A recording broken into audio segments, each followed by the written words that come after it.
Let's get a nice long. Let's just make a noise together. Ready? We're gonna just buzz it out to start the show, and I implore people to buzz along. Ready? Deep breath in.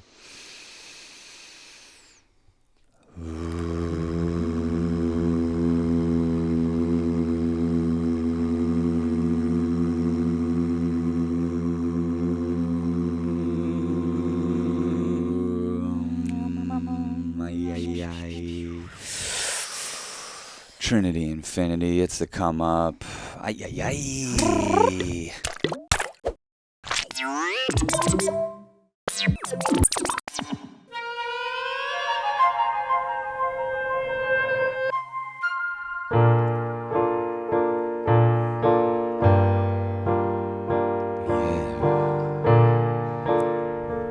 Waking up. Waking up together. Easing on into this thing. Grounding in today. Up and at 'em. Rise and shine. Rise and shine, my friends. And especially shine. Very lovely. This adds such a nice touch. Yeah. I really love it. Every time I'm on camera with this thing, it's like I haven't played it in months. So it's only up from here. Yeah. You know what I mean? Yeah, it's good to totally. start at the bottom. Well, yeah, and now that you have this piano over here, like you didn't have I love this this one. This is the only keyboard I've ever had in my life that I like love. Ever since she's been in my life, our relationship has just been good. Yeah, Like playing on her is so fun, and yeah, it's pretty sweet. I need to get another one. I got a different keyboard, a pink one for their household, but it's just not the same. People might see that pop up from time to time. If we're on a travel episode, It's true. You probably get the pink feature. But yeah, it's fun. well, Some keys. today's Thursday, and Thursday is what we've deemed a day of expansion. right? Yes, Jupiter's day. Yes. Why is Jupiter expansion? What's that mean? Yeah, he's a god that controls expansion, and sort of like luck and fortune. For some reason, I think about him as like a weird dealer out in the universe. That he's like rolling dice for you, kind of like god of fortune. He's putting more opportunities out there in the universe for expansion. Oh, I love this motherfucker. And I think, yeah, he's the best. And I think of Jupiter, and you guys both have prominent Jupiter placements in your 10th house of career, which is great. But I think of Jupiter as being kind of mushroomy as well, because of course the word mushroom means to expand and balloon, Whoa. So anyways, yeah, love Jupiter. Yeah, love mushrooms. Love mushrooms. Now they're linked for me. Yeah. Yeah. Mushrooms and Jupiter and Thursday. Yeah. I mean, that's why we use psychedelics, is to expand our consciousness. Pretty much. Not everyone does. I think we were just talking about that. No, I think us personally. Yeah, us personally. I think really for us, it's when we found psychedelics. Like Cass was later in her 20s. I was in my early 30s, and as opposed to the stuff we were doing, this felt like a portal to expansion. It felt like a portal to new opportunities, and it actually felt almost the opposite of escapist. Like how could you take mushrooms or acid as an escape Especially route? mushrooms. Holy Have fun. shit! Have fun with an escape on mushrooms from your problems. I mean, some people do it. And some people combine it with drinking, and it's like they just go and have their time and everything. Right. And I think she has her way with you, no matter what you're combining it with. That's the one that like. Yeah. But Absolutely. we use psychedelics to expand our consciousness, and it's helped a lot. It's helped me live. I feel like more in the heart space. Yeah. It's a kind of a whittling down of something kind of really big and cosmic, but Yeah. there's the heart space, and when you're there. Yeah. And then there's the mind, which, as Joseph Campbell says, it's a secondary organ that we just kind of turn everything over to. Yeah. And I guess it's helpful to a certain degree, but I think as you start to get my age, I just turned 40.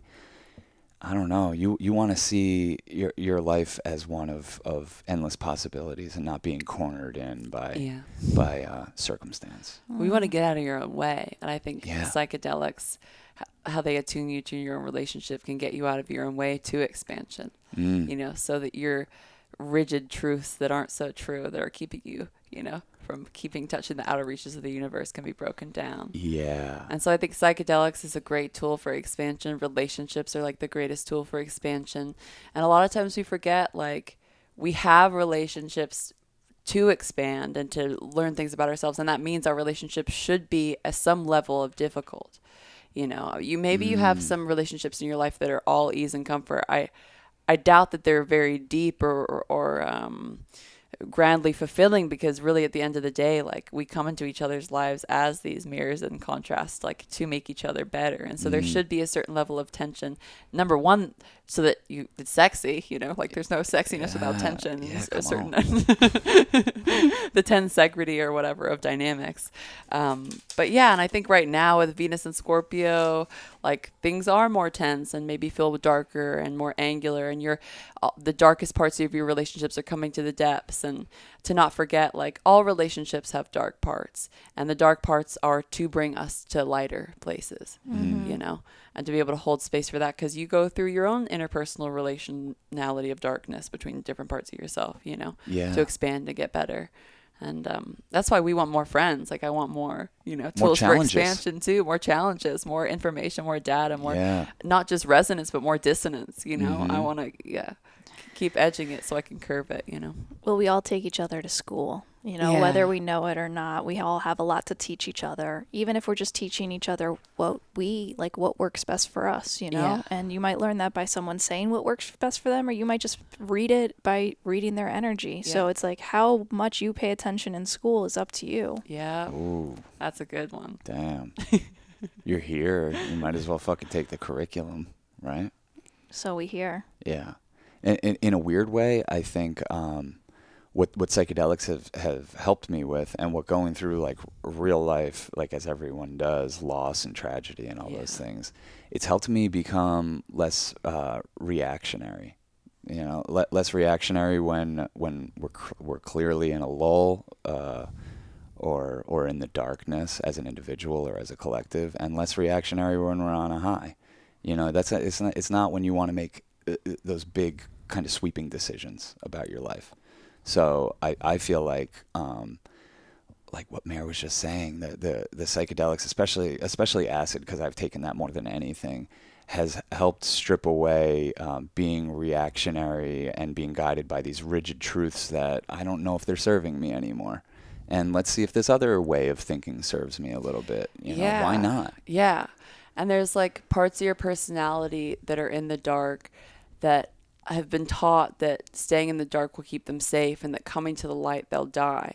And I think certain relationships in your life, you can have resonance where that part of yourself can trust for the first time that, like, coming to the light's not going to kill me, you know? Yeah. Because I think that's, like, a lot, at least a lot of the reasons why, you can stay trapped. Yeah. But you want to keep the energy moving, because a lot of days that we have, like, the worst day, Yeah. I'm always kind of nudging you guys, like, remember how we fought really bad last time? We had the best night. Like, we have the best night ahead of us, you know? It's like, sometimes you got to fucking scrape the depths of hell in order to reach to heaven and have that, like, great appreciation and soaking in the moment where, you know, there's peace and love and understanding and all that stuff, all the good stuff. Well, I feel like that what you're describing is like is a little more refined of what I was saying, of like that's what grace is, in a way. It's like you're less reactionary, almost to the point where you're like, oh, I know I'm in the darkness right now, and you're psyched because you're just like, oh, well, I mean, it's all up from here. You know, I know what this pattern, I know how this plays out. I've seen it enough times. At least now Trust. I'm shedding light on the darkness, because it's always Absolutely. there. You know? Yeah. It's like you're always experiencing it. At least now you can look at it. Mm-hmm. And that, to me, is peak beauty of Scorpio. You know, Scorpio ruling the depths, and Pluto's outer edges of the universe and the things that we don't usually look at, and honoring death. You know, Scorpio, I think, as an energy, is very honoring of death for transfiguration. Yeah. And sometimes that's why they can be so cutting in other people's lives, because their purpose really is to transfigure, and transfiguring is usually not painful. You know, it's usually not very comfortable. And so Scorpios can a lot of times have a not very comfortable role, and that's why they almost seem villainous. It's one of the only zodiacs that has a lot of sort of that, like, archetypal energy with it, I think, when people think on it. But it's because they are willing to play that role in the universe, and somebody has to play it. Yeah. You know, Yeah. somebody has to go to the depths and dig up the dirt so we can get rid of it. You know, Absolutely. Interesting. yeah. I mean, you know how often I'm finding myself lately, like, having to just really get back to basics. And, like, I'll get spun out, and I'll have to, like, get back to basics in terms of, like, gratitude, and just well, I'm healthy, and I don't want to even cling to that. But Yeah. like, just like I'm so caught up. I need to remind myself I'm in a healthy body, and like my parents are still alive. Just like things that just like can like ground me in just like simple truths that can guide me out of this thing.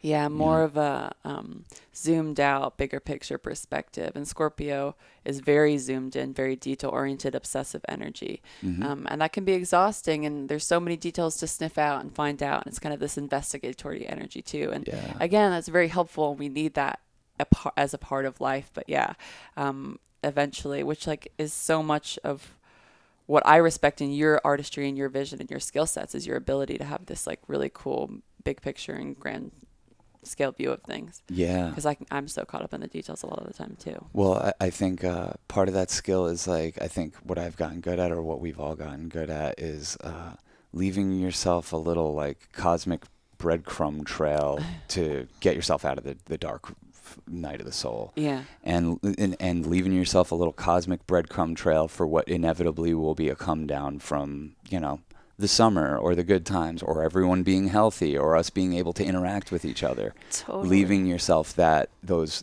reminders like, oh, cool, been here before, been here forever. Follow it back. It's so perfect because the times, like, I have these anchors in my life, like you're saying, these reminders, these breadcrumbs. But do you know when I made those breadcrumbs? When I was forced, when I was Yeah. so far out, Yeah. so Yeah. scared, so in the darkness that I had no choice but to like Start mapping the territory. start mapping the territory. Yeah. You know, for future adventures. Totally. I mean, exactly. Yeah. Yeah. So it feels very much what. Yeah, the most intense thing recently is just for this Venusian energy. Like I've been in black all week. I've been in black almost all of last week too. And I wanted to mention that Leonard Cohen song again because You want it I darker. didn't. Yeah. Yeah. I'm going to make you listen to that whole album. Leonard Cohen's last album. All his albums are masterpieces, and they all sound Yeah. really fucking different. And man, that one, because I was playing Leonard Cohen's first album for Mayor. Yeah. And oh man, this is the shit I get off on most in the universe. Like, I bought this record. I've never played Leonard Cohen for Mayor. We're just perfectly high. It's the right hour. And I throw that on. And like 3 songs in, she was just like, who is this? And I'm like, Leonard Cohen. And then like a song later, she's like, what album of his is this? And I'm like, this is his first album.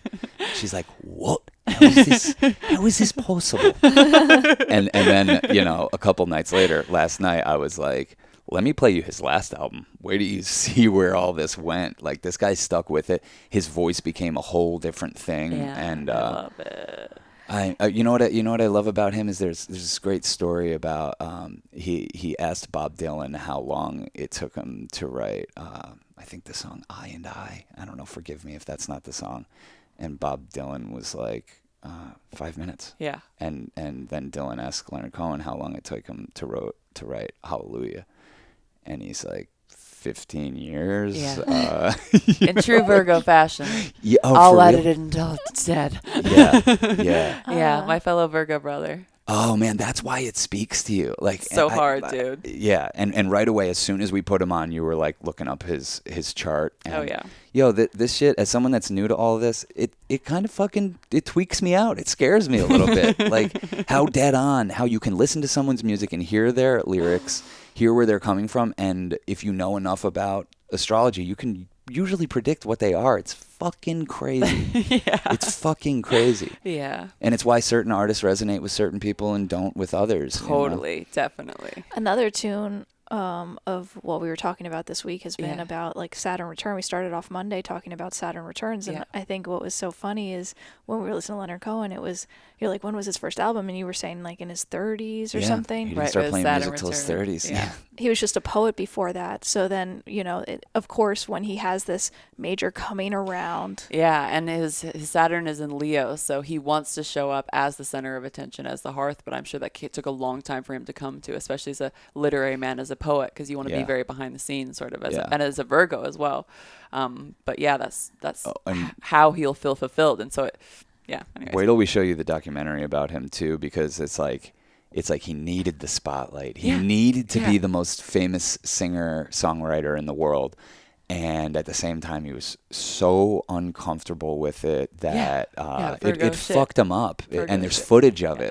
it, like him not being able to play shows because he would go out there and he'd be like, I'm sorry, I know you all paid for this and you're all here, but like the energy's not right, and I gotta go. There's a great moment in Bird on a Wire, Yeah. that documentary. But then the other one we want to show Mary is the Mary. I think it's called Marianne and Me or something like that. Yeah, check that out. It's a really cool documentary on HBO Max about Leonard Cohen. And, Yeah. we honor him. He's definitely a saint in the Church of Chill. Absolutely. Just like fucking endlessly fascinating to listen to, and it has that quality of music that kind of the Grateful Dead lyrics have to me, where it's like you get it, but like it's still just always a little out of reach. Like you can feel it, but it's like hard to explain. Like I couldn't tell you what his songs are about, but I know what they're about. Yeah. It's a very strange quality It's a very that beautiful artist. keeps me coming back. You know, Yeah. that's why I can listen to Grateful Dead just endlessly. Yeah. Because it'll hit you different every time. I'm sure all music's like that, but Yeah. yeah, Yeah. expand, let it in. Yeah. Yeah. Absolutely. Ay, ay, ay. You guys are the best. I love doing this show with you. I'm glad we're like back up and running again. That's so fun. I appreciate everybody listening. And if you want to further support us, the best way to do that right now is patreon.com/churchofchill. Yeah. Paint it black during this Venus and Yeah, Scorpio. paint it black That's with the us. vibe. Yeah. See a red door, paint it black. Absolutely. Let's go. Let's go. Let's do it. Thanks, y'all. See you tomorrow.